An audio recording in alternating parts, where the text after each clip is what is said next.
welcome to Dwelling Beyond with Brittany and Satara. Welcome to our podcast from the Dwelling Productions, where we're going to be talking about our favorite place and our favorite people. Yeah, and just really excited to be doing this together and trying something new, honestly. Just so everybody knows, I think I'm new to this. I'm way new to this. Okay. So, give us grace. Amen. Amen. Amen. Yeah, so we are your co-hosts. I'm Satara. And I'm Brittany. Yeah. And we both work at the Dwelling. The Dwelling. And we kind of just like, you know what? We kind of want to dive deeper a little bit with our community.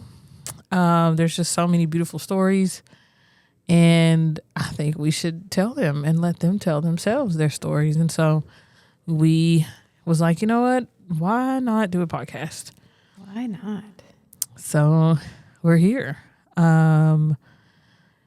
So what is Dwelling Beyond? Oh, it's going deeper and beyond surface level, right? We can have conversations with folks all day, but a lot of times conversations are just, here at the surface. We don't really get to know other people. And to you, all of our listeners, we want you to get a little deeper into our community, to know people's stories and motivations and hopes and dreams. Right. Everything she said. But first, we thought, well, maybe we should kind of do that for us. Yeah. So tell a little bit about who we are, and what we do, and, I guess a little bit of our story, if you will, just so that our listeners, viewers, I don't really know what we call them. Actually, if you guys have a cute little fan name suggestion, definitely email it to us or comment. Oh, yeah, please. That would be cute. But just so that you guys can kind of get to know the hosts first. Do you want to start? Absolutely. Who is Brittany? Who? Deacon Brittany. True. First of all, I'm Deacon Brittany, ordained almost a year, I guess. That's kind of cool.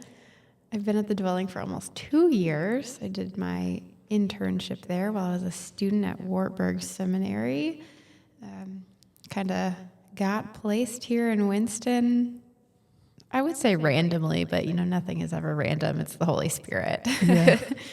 Not really knowing much about this community or this work, and fell in love with it, fell in love with these folks and Winston in general. And, did my thing for a year, and they were like, "You're not allowed to leave." So sounds about right. Yeah, as they are, with a lot of things. And I was lucky enough to get called to continue serving at the Dwelling as their officially ordained deacon, although they've been calling me deacon for a while. Yeah, woo, woo, woo. Had to clap for that. Ordained, yeah, that's great. Yeah. Well, me. Yeah, who are you, Satara? I am Satara Jacobs. Not the whole government. Uh-oh. But so I am a photographer, communications person. My background is in entertainment, business, entertainment. I don't know, just like the creative space of entertainment. I'm an activist, humanitarian photographer, and I actually started at the Dwelling last year, coming off of a year of service with the ELCA's YAGM program, Young Adult and Global Mission, where I served in Palestine for a year. Shout out to Palestine.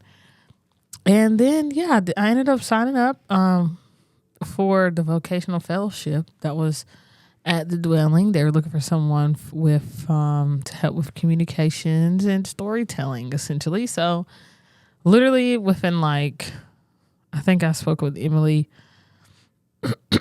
First time I spoke with Emily, 10 days later, I was literally here, moved here from Tennessee. I just packed up not necessarily packed up because I didn't have anything to pack, but my clothes.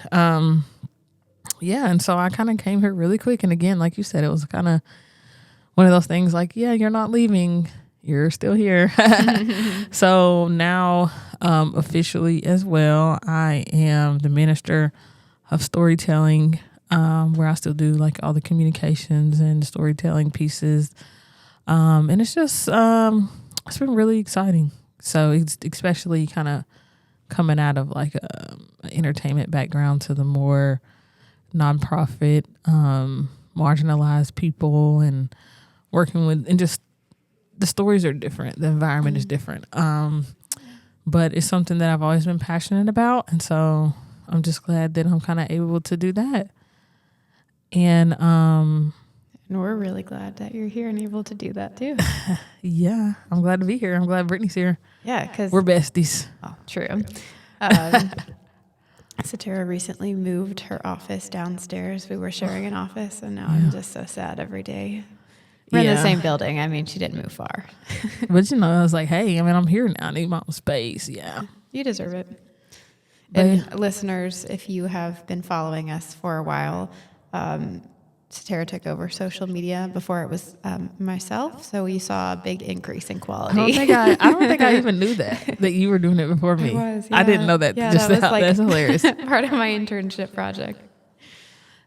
Yeah, so now it's me, but you can feel free to help me anytime. But I'm excited to really do this podcast because it's, we're able to kind of step out of like the office space and, I mean, kind of just the craziness, as we say, the days of our lives at the dwelling, and kind of just come to this space and be a lot more intentional, and just kind of just be chill and just invite people into the space to talk and learn more about them. And I mean, you especially already do that as, pastoral care and things. That's kind of a part of your job. But I mean, and I do that as well. Just, I think we all do that as far as just existing within the community. Yeah. But I'm just very excited through this podcast to really be able to learn more. And of course, we have our Voices program where like selected community members will share their story. But I think this is going to be really nice to just see. I'm just really interested to just see like what becomes of the podcast and like, how many seasons we end up doing and all the different stories that we end up, that end up are being told. But really and honestly, like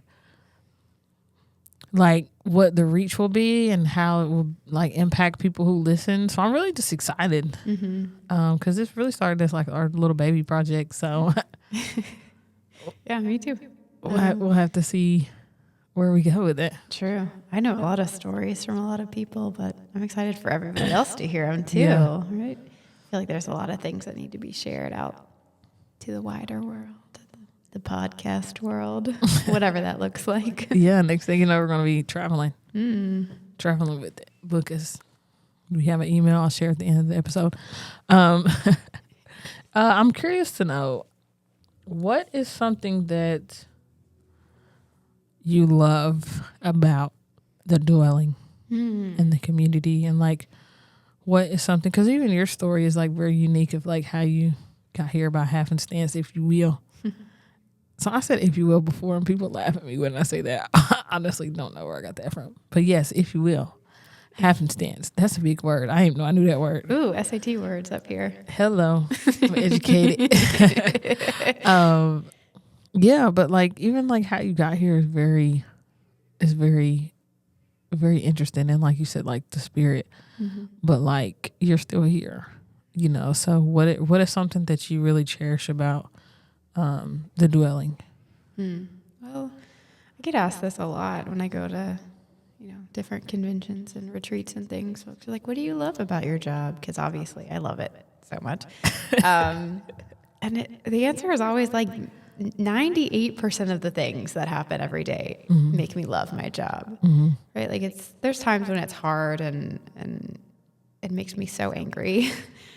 But most of the time I just love everything. And it's because the people I think are so great. Probably worship. is my absolute favorite part, which is maybe a cliche thing to say as Yeah. a deacon who's a church leader, but like Sunday mornings are so full of joy, and no matter what's going on in the world or in folks' lives, like someone who doesn't know where they're going to sleep tonight or how they're going to feed their kids, they still show up in church, and because they know that they're safe and loved in that space, they can just bring joy. And so we play our song at the beginning of worship, and everybody gets up and dances, and no matter what else is happening out in the world or what crap we're dragging around with us, in that moment it's just joy. Right. Always. And it's just like sometimes I cry, and it's just so beautiful. So no matter what, I can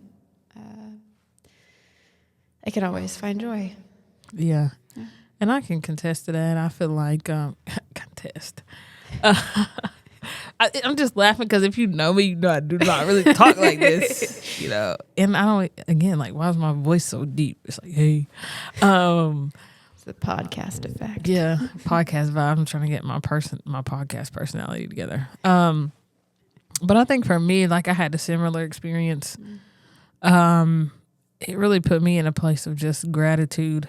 You know what I'm saying? Of like, yeah, I'm going through things, but like I know I'm going home. You know what I'm saying? Even those little minute things of, like, okay, yeah, I could be having a bad day, but like, I know I have clothes to wear, I know I have food, to eat. Maybe, do I have enough money to go buy groceries? Who knows? But like, I'm not worried about where I'm going to get my next meal. And so kind of like you were saying, to just be in a space and see people, who are going through addiction or going through recovery or or in abusive situations or literally sleeping on the street. Like, they're coming in and just, singing about how good God is. And that it just keeps me in I just feel like, sorry, we got to figure this out. I just feel like every week is I'm just regrounded every Sunday. You know what I'm saying? Not necessarily from a point of like, that I feel like all my problems are solved or like things that I'm upset about or anything doesn't matter. But just a sense of like, okay, let me take a step back and be like, what are things I can be grateful for? So I think for me, Sundays are just about being grounded and just being in gratitude for that moment. Because even it's like, okay, well, at least I have this going on to complain about. You know what I'm saying? Like, some people don't even have nothing to complain about, or, and so, yeah, I can totally resonate with okay, I'm gonna stop doing that. I can totally resonate with what you say as far as like, especially Sundays, because yeah, it's just one of those things where it's like, dang, like, it could be, I don't want to say worse, but like, I could be really going through something, and if they can come in here and bring all their things in and still be grateful and still show grace, then so can I, Amen. So yeah, I totally agree. I think Sundays are kind of a good day for me too, for sure. Yeah. Then I think something else, like, I don't know, it's just very interesting because you just never know. You just never know. Like, one day, every day's never, it's not the same as the day before. That's the truth. And I can only imagine with what you do. But I think one of the stories that I remember is, and right now I can't remember who it is, but I remember for like the first 2 months that I was there, it was someone would always come to me. We would talk and we would chat, and then like 2.5 months in, they came back and they were like, I don't know, let's just say his name is Ryan. I don't know. But they're like, hi, I'm Ryan. And I'm like, yeah, I know. Like, we're cool. Like, I've been talking to you. And they're like, no, like, I'm sober. Like every time you've known me, you haven't known me sober. So like this is me like sober. Oh. And so like I want you to like know the real me essentially. That's so I was sweet. like, oh, dang. Hey, well, nice to meet you again. Oh, yeah. And so like just those like little moments, and then of course, just the drama of it all. Like I love it. It's very much days of our lives. Yeah. Yeah. If you need a soap opera, come work at the dwelling because we got it. We got it all. In a funny way. It's like just it's like I'm in it enough to like I feel cool because people want me in their business, Yeah. But then I'm like, I'm not in it enough to where it's like I really don't know what's going on. Yeah. It's like I don't know have to just take enough. it home. Yeah. It's like I know just enough to keep up with the tea. Yep. But I'm not really in it. You know what I mean? Yeah. Yeah. I have a friend that has come into town a couple of times and come to church and knows enough names to be familiar with the people that I'm talking about. Like I'll call her and I'll be like, girl, you are not going to believe what happened today. Right. And she's like, tell me everything. So, Yeah, honestly, we do that to each other too. yeah. Like, oh my God, But and I think, even that about it kind of just keeps it fresh, keeps it new. But I mean, I think one thing that, I'll ask you, like, what is one thing by working here, or just not even working here, but just what is something that kind of surprised you about the space and the community, or like, or maybe like threw you off guard? Could be in a good way, in a bad way, or in a funny way, but like something that like you least expected. Okay, I got two things. One's a funny Okay. thing, so I'm going to give you a serious thing first. But I was pleasantly surprised by how much our community stands up for each other and like has each other's back. Most of the time. Sometimes they're really squabbly, and whatever, stealing each other's things and whatever. But most of the time, like our folks are there for each other. And, if somebody needs something, or if somebody's like got beef with somebody from out of town, I don't know, whatever. They're just like, they got each other's backs. And Yeah. I've seen folks carry bags for each other and hug each other and literally pick each other up off the ground. And yeah, I don't know why I was surprised by that, because any community is there for each other, but it's not like this homeless person is an island and this homeless Right. person like in the same city but not in the same circles. But like, no, it's really a community. Like folks look out for one another out there in the streets, and it's kind of like a family when they come to church on Sunday. Yeah. Like any family, there's drama and squabbles and whatever, but like they've got each other. Yeah. It's been really fun to watch. Yeah, I can agree to that. Oh, and then I just forgot my funny thing. Oh no. Dang. The table. It's broken. We'll give a pause for it. Maybe it'll come to you. Yeah. Her hat. Oh, I remembered. Got it. Okay. Yeah. See, I knew. there Sometimes it you is. just gotta silence. It's Yeah. good. Okay. The other thing that I did not expect was how, let me say this in a family-friendly way, but like how much unclothedness Oh, there was going to be at the that's dwelling. hilarious. That's so hilarious.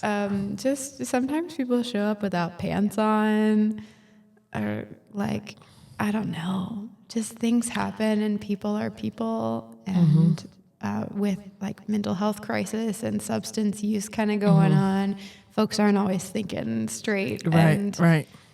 Sometimes when you're high, clothes are just not cool. Yeah. And I did not expect that out of the job, and that's been an unpleasant surprise. No. It doesn't yeah. happen often, but it happens more than once. Yeah. No, that's, yeah. You just like, hey. But even in that, it's like, I think what I've what I've come to learn is how to be. My friends talk about me when it comes to this. They say I have no patience. Zero. I'm very much so. Let's go. You know.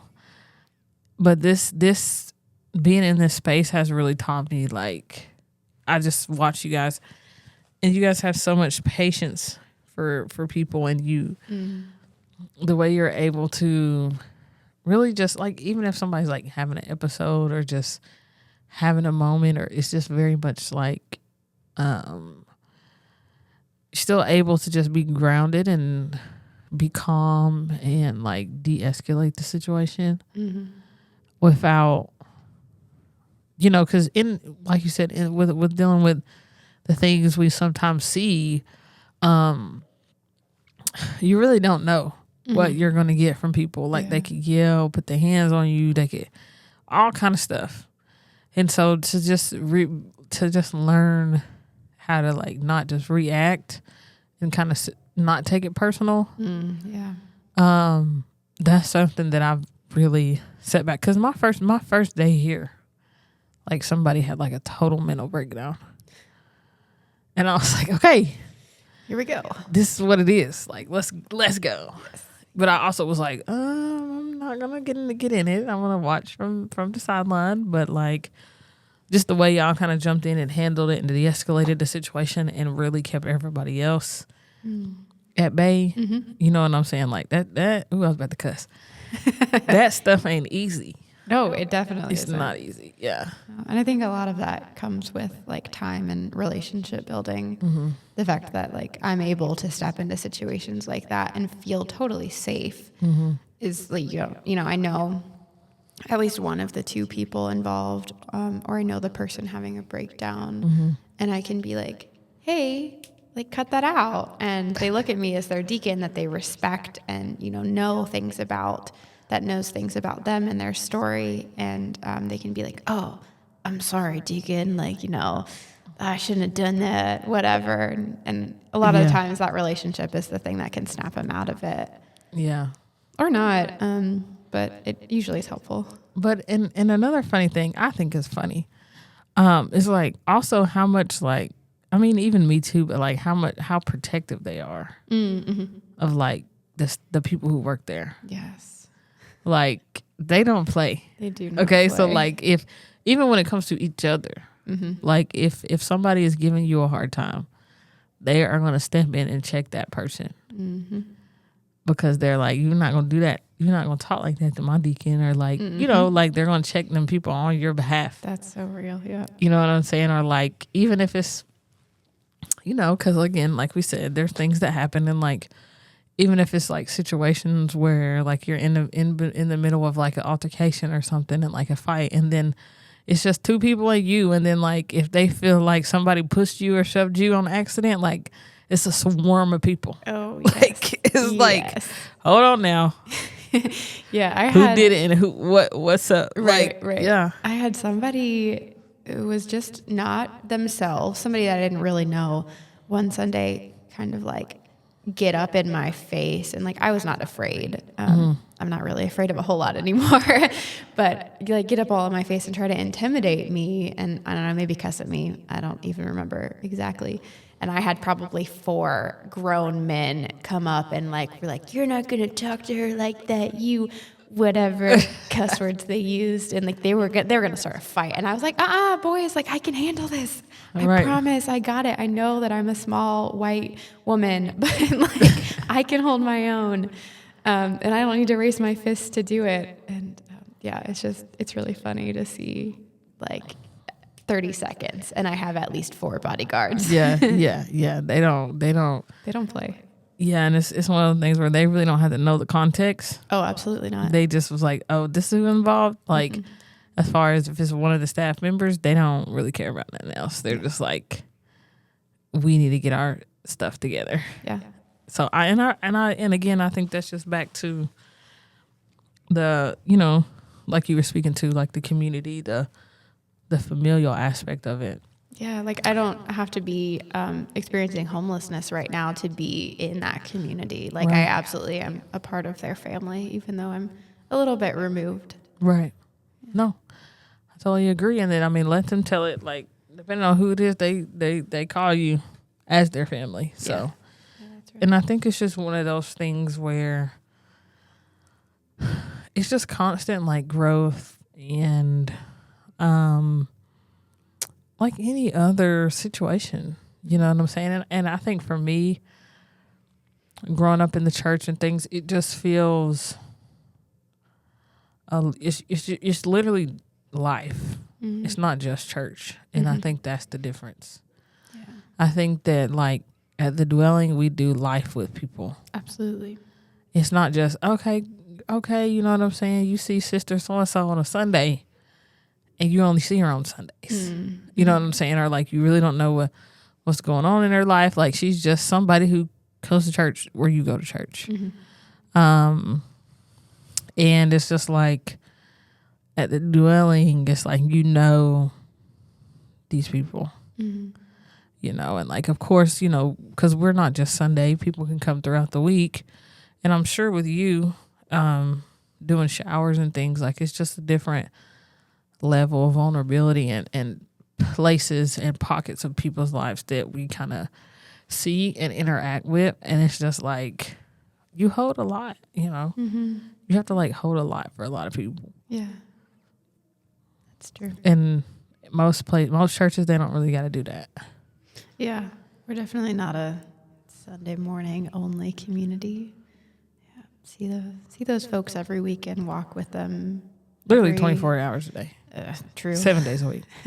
Yeah, I'm on call always my whole life. And I live downtown, so I walk around and I see people all the time. You know, on my days off, I'll be walking somewhere. Deacon! Which I love. It's great. Yeah. But we get to celebrate, you know, the whole gambit. Here I go.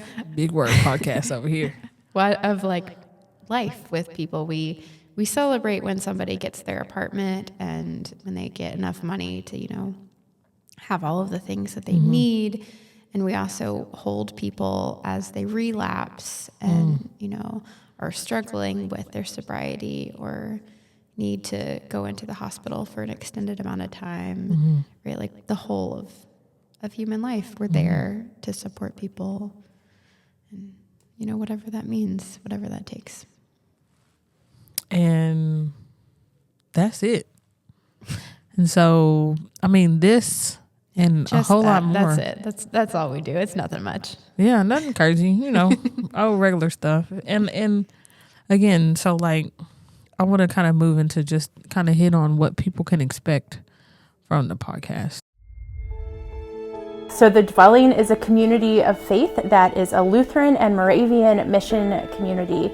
But we build community with folks that the rest of the world often forgets. And so that looks like folks that may be unhoused or are in different stages of addiction or recovery, maybe people that are re-entering after incarceration, severe and persistent mental illness, folks that may know what it feels like to go without food.